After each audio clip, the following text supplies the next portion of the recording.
tinha um clima de conspiração, visivelmente um clima de conspiração. Os militares foram dormir janguistas e acordaram antijanguistas.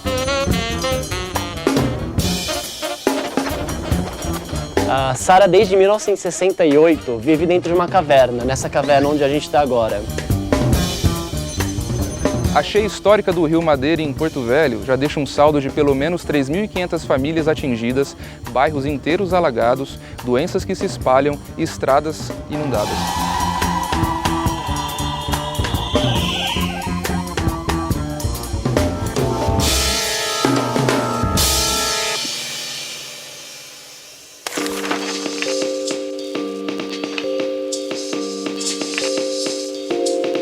Boa noite. A Folha colocou no ar hoje reportagem especial multimídia, tudo sobre a ditadura militar, sobre os 50 anos do golpe de 64.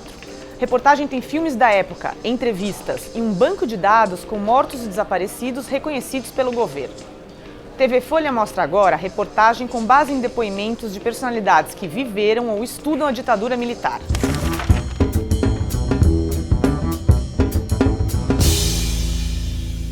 Reivindicar as reformas que o país está exigindo. Nacionalismo altivo. Apertando o cerco em torno do inimigo. Manobras anti-guerrilha. No Rio Grande do Sul, os sem terra se uniram reivindicando glebas. Símbolo de progresso e de justiça social.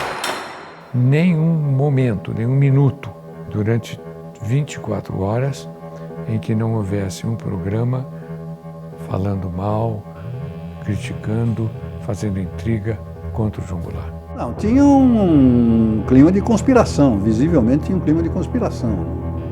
Os militares foram dormir janguistas e acordaram antijanguistas. A partir de outubro de 63, é um presidente sitiado, isolado. As direitas partem para o golpe. O populismo estava se tornando popular demais. O golpe foi o resultado das reformas de base. As reformas de base. Reformas de base. As reformas de base. Reformas de base. Reformas de base. A reforma agrária.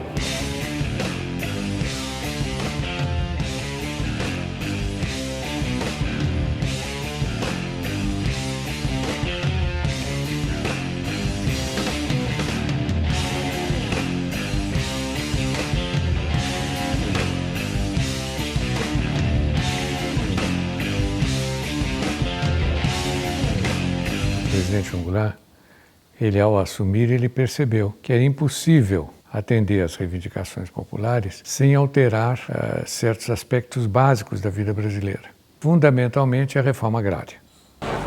O presidente João Goulart, que defende com ardor as reformas de base, principalmente a reforma agrária, comparece à grande concentração popular e ali expõe os altos propósitos do seu governo nesse sentido. Desapropriação dos 50 quilômetros de cada lado das estradas federais. Falava de reforma urbana. O que é isso? Isso levantou evidentemente, a classe dos grandes fazendeiros. Assustava os proprietários, a classe média mais tradicional. Havia uma revolta da sociedade muito grande, né, das elites, e depois veio a sucessão de greves. O governo começou a perder o controle da situação. Houve uma subversão da hierarquia militar, porque o Jango fazia comícios com sargentos, com suboficiais e procurou politizá-los. O Brasil estava numa balbúrdia de tal ordem que era claro que alguma coisa ia acontecer. Crise econômica que ele herda, os problemas do governo dele próprio, com o governo dos Estados Unidos. Lincoln Gordon, o embaixador, organizou o golpe. Foi quem falou com os generais, foi quem fez a ligação dos generais com os fazendeiros, fez tudo, tudo. Os Estados Unidos ajudaram a fazer o golpe. Se é que é golpe, viu? Põe no ar as passeatas da família, não sei de onde. Quem entusiasmou as Forças Armadas a agir? Cumprindo o pedido da família. O brasileiro não aceita comunismo. Manter a ordem, garantir a sobrevivência do povo brasileiro, que precisa muito de ordens. evitar que eles dominassem o Brasil, como estão dominando hoje, essa canalhada que está aí. O Brasil não teve uma ditadura. Nós conseguimos salvar o Brasil do comunismo e dos terroristas. E tudo que está fora disso é invenção desses comunas. Nós somos bem democratas. Por que foi deposto? Não imagino, não. Nem depois eu estudei por que ele foi deposto. O golpe se dá dentro de um clima de Guerra Fria. E era intolerável que se instalasse um governo dito comunista no quintal dos Estados Unidos. Então era preciso afastar, entre aspas, a ameaça comunista. O Jango nunca foi comunista, nem nunca houve tanta influência comunista lá no governo dele. Mas o processo político chega um momento, quando radicaliza muito, você não tem nada que segure. Esquerdismo, baderna, comunismo, havia esses fantasmas que permaneceram durante muito tempo aqui. Digamos, toda a década de 70 foi marcada por esses fantasmas. Quer dizer, as pessoas que passaram a mandar, uma parte delas pelo menos, acreditava que realmente tinha que desarticular uma conspiração comunista poderosa no Brasil. Bom, entre os militares, obviamente, a partir de um certo momento, o pensamento dominante era um pensamento de linha dura, né? Então foi criada uma ideologia que era autoritária. Essa foi predominante. E, como sempre, teve apoio de muita gente, do empresariado quase todo.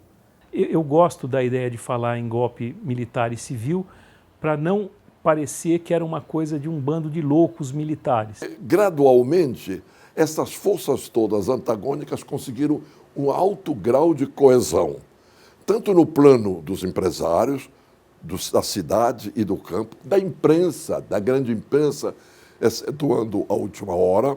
De fato, é só ler a imprensa da época, nós vamos ver o apoio que o golpe teve. O jornalista Roberto Marinho saudou o presidente afirmando que o chefe do governo merecia as mais elevadas insígnias. No começo de 64 até o AI-5, ainda havia uma certa ideia de que era transitório que se voltaria à democracia. Ô pai, o que é nacionalismo, hein? Nacionalismo? É. Bem, deixa eu ver se consigo desenhar nacionalismo para você. Nacionalismo altivo, equilibrado e justo é instrumento de governo. Este é um país que vai para frente. Teve uma enorme arrumação das finanças públicas, criação do mercado de capitais. Nunca houve milagre. Milagre é feito sem causa. Você tinha um crescimento muito rápido, por isso você tinha uma concentração de renda. Você aumentou a distância entre as pessoas. Todos melhoraram, só que alguns melhoraram mais do que outros. Isso significa o seguinte, que ainda que todos tenham melhorado, a distribuição de renda piorou. A bandeira e o hino são símbolos nacionais. Há sempre uma atitude de respeito, simples e natural, nascida de nosso amor ao Brasil.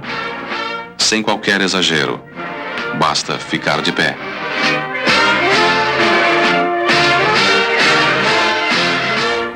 O pessoal da repressão, vamos chamar assim, constituiu uma unidade muito forte dentro das Forças Armadas. Quando os sistemas repressivos tomam autonomia, é um perigo. Agiam à revelia. Não esperavam ordem, que não viriam.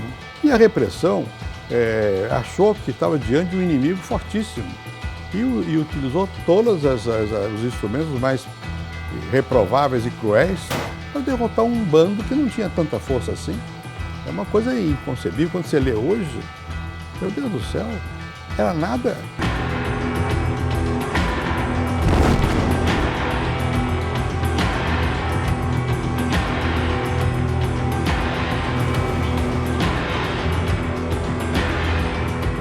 E foram treinados pela segurança americana. No Canal do Panamá havia um centro que ensinava a interrogar. E as maldades que se aplicaram aqui foram ensinadas lá.